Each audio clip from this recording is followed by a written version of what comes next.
Praise the Lord. सबको जय मसीह की।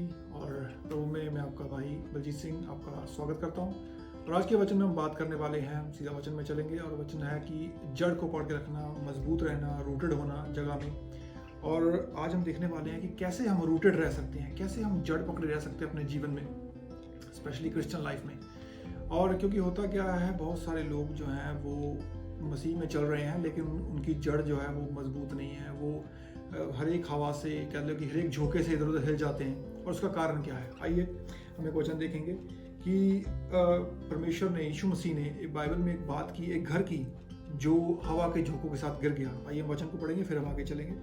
वचन में इस प्रकार लिखा है, मत्ती का अध्याय उसकी 7 आयत 24 से 27 आयत, उसमें ऐसा लिखा है, इसलिए जो कोई मेरी ये बातें सुनकर उन्हें मानता है, वह उस बुद्धिमान मनुष्य के समान ठहरेगा जिसने अपना घर चट्टान पर बनाया है। और मेंह बरसा, बाढ़ें आई, आंधियां चली और उस घर से टकराई, फिर भी वह नहीं गिरा, क्योंकि उसकी नींव चट्टान पर डाली गई थी। कह लीजिए कि उसकी जो नींव थी, और कह लीजिए जो जैसे किसी पेड़ की जड़ होती है, यदि मजबूत हो तो पेड़ गिरता नहीं है। फाउंडेशन स्ट्रांग हो, नींव मजबूत हो तो घर गिरता नहीं है। इसी तरह बड़ा ज़रूरी है कि हमारी क्रिश्चियन लाइफ, हमारे मसीही जीवन में हमारी जो आत्मिक जड़ें हैं वो मजबूत होनी चाहिए। क्योंकि देखिए, आप बार बार यदि आप पौधा लगाएंगे, यदि आप चाहते हैं कि वो पौधा बढ़े, तो ऐसा नहीं हो सकता कि आपने आज पौधा लगाया, कल आप उसको उखाड़ें, किसी और जगह पर लगा दें, फिर उसको वहाँ से उखाड़ें, फिर आप एक हफ्ते बाद किसी और जगह पर लगा दें, फिर 10 दिन बाद उसको फिर उखाड़ें, फिर किसी और जगह पर लगा दें। नहीं, आपको भी मालूम है, यदि हम ऐसा करेंगे तो वो जड़ नहीं पकड़ पाएगा पौधा, और वो बढ़ नहीं पाएगा, और एक दिन वो खराब हो जाएगा। इसी प्रकार हमारे जीवन में भी 2 महत्वपूर्ण चीज़ें हैं जिनकी मैं बात करूंगा। ऐसी कौन सी 2 महत्वपूर्ण चीज़ें हैं जिनका बहुत ज़रूरी है जड़ पकड़ना हमारे जीवन में, क्रिश्चियन लाइफ में, यदि हम चाहते हैं कि हम मजबूत बने। आइए, और दो जो चीज़ें हैं जो ज़रूरी हैं, पहली उनमें है वचन, परमेश्वर का वचन, शब्द परमेश्वर का। देखिए, परमेश्वर का वचन अगर हमें नहीं मालूम, देखिए क्रिश्चियन होने की पहली फाउंडेशन ही, मसीह में फाउंडेशन ही यही है, जड़ यही है कि आपको परमेश्वर के वचन के साथ रूबरू होना पड़ता है। आपको मालूम हो कि बाइबल में क्या लिखा है, आपको मालूम हो कि वचन में क्या लिखा है। मैं ये नहीं कहता कि आपको पूरी बाइबल कंठस्थ होनी चाहिए, याद होनी चाहिए, आप मेमोरी में डाल लें, नहीं, कोई नहीं है ऐसा। पर आपको मालूम हो कि परमेश्वर का वचन किन हालातों के बारे में क्या कहता है। तो हमारी जो जड़ है पहली, वो वचन में होनी चाहिए, परमेश्वर के वचन में। वचन में बड़ी सामर्थ है। एक वचन पढ़ेंगे, यशायाह नबी की किताब, उसका 55 अध्याय, उसकी 11 आयत, उसमें लिखा है, उसी प्रकार से मेरा वचन भी होगा जो मेरे मुख से निकलता है, वह व्यर्थ ठहर कर मेरे पास ना लौटेगा, परंतु जो मेरी इच्छा है उसे वह पूरा करेगा, और जिस काम के लिए मैंने इसको भेजा है उसे वह सफल करेगा। तो परमेश्वर का वचन कहता है कि जब वो निकलता है परमेश्वर के मुख से, या हमारे मुख से भी निकलता है, वचन कहता है कि वो अपना काम करके लौटता है, वो खाली नहीं लौटता, जिस काम के लिए भेजा आता है वो सफल होता है। ये परमेश्वर के वचन की सामर्थ है, ये परमेश्वर के वचन की पावर है। और यदि उसमें हमारी जड़ नहीं लगी होगी, तो जब हमारे ऊपर कोई ट्रायल आता है, या कोई तकलीफ आती है, या मुसीबत आती है, कभी सताव आता है, तो हमें मालूम ही नहीं कि क्या करना है, क्योंकि हमारी जड़ वचन में नहीं लगी है। क्योंकि हमें पता ही नहीं है हमको किधर जाना है, हमें पता नहीं ये जो मेरे सामने हालात है या परिस्थिति खड़ी हुई है, इसमें मैं क्या करूं। ऐसा ही होता है, क्योंकि यदि हम वचन में स्ट्रांग नहीं रहेंगे तो हम हर एक झोंके से, हर एक नई टीचिंग से, हर एक नई बात को सुनते ही इधर उधर गिर जाएंगे। लोग क्यों हर एक दूसरे व्यक्ति के पीछे लग जाते हैं, लोग क्यों हर एक दूसरे व्यक्ति की बातों में आ जाते हैं? क्योंकि उनको वचन का ज्ञान नहीं है, उनको मालूम नहीं है कि वचन में लिखा क्या है। यदि उनको स्वयं मालूम हो कि वचन में क्या लिखा है, तो यदि उनके सामने कोई ऐसी बात आएगी जो वचन के विरोध में होगी, या वचन में है ही नहीं है, तो उसको तुरंत पकड़ पाएंगे। इसलिए बहुत ज़रूरी है कि आपकी जड़ वचन में लगी हो। और दूसरी, आपकी जड़ वो कहाँ होनी चाहिए?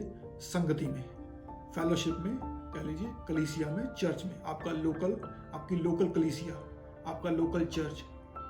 देखिए, परमेश्वर ने हमें अकेले रहने के लिए नहीं बुलाया, परमेश्वर ने हमें संगति करने के लिए बुलाया है। और यदि अकेला रहना होता तो बाइबल में इतनी आयतें लिखी हैं संगति के विषय में, कि क्यों हमें संगति जरूरी है, क्यों इकट्ठे होना जरूरी है।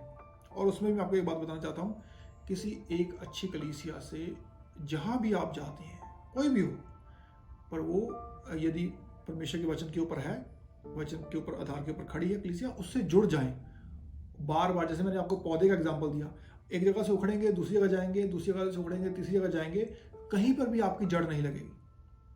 आइए एक वचन पढ़ते हैं पहले, रोमियो की किताब उसका 12 अध्याय उसकी 4 से 6 आयत लिखा है, क्योंकि जैसे हमारी एक देह में बहुत से अंग हैं, एक देह में बहुत से अंग हैं, कह लीजिए कि बहुत दुनिया में जैसे जितने भी मसीह हैं वो सब एक ही शरीर के अंग हैं।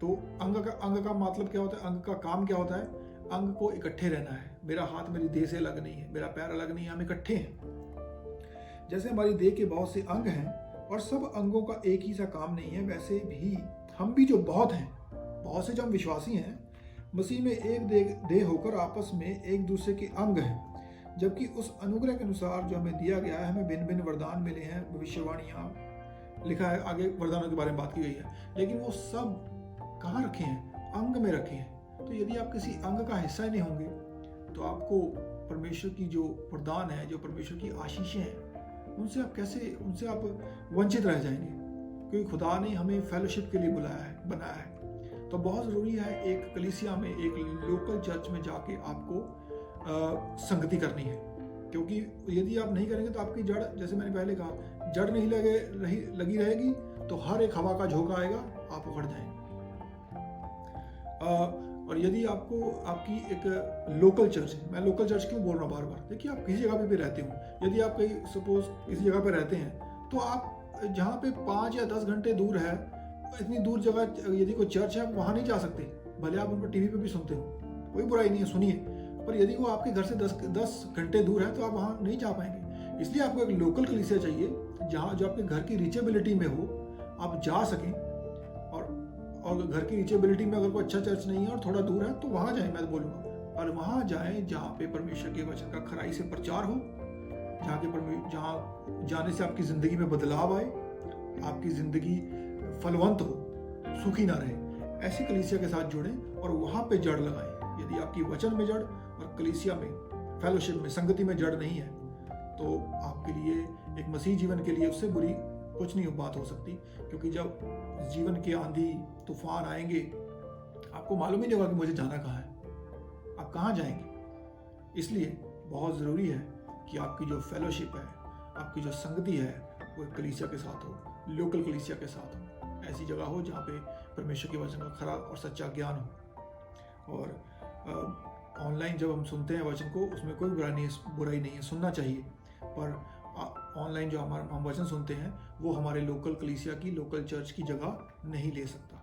बहुत ज़रूरी है लोकल चर्च में जाना, अपने लोकल पासवान के साथ जुड़े रहना, उनके साथ वफादार रहना जहाँ भी आप जाते हैं। देखिए आपको कहीं पर अच्छी टीचिंग नहीं मिली वो अलग बात है, आप चले जाइए कहीं वहाँ पे जाइए जहाँ पे आपको टीचिंग मिलती हो, या पे आपको अच्छा वचन का ज्ञान मिलता हो, वचन के बारे में जानने को मिलता हो, वचन आपके जीवन में काम कर रहा हो और वचन आपके जीवन को फलवंत कर रहा हो।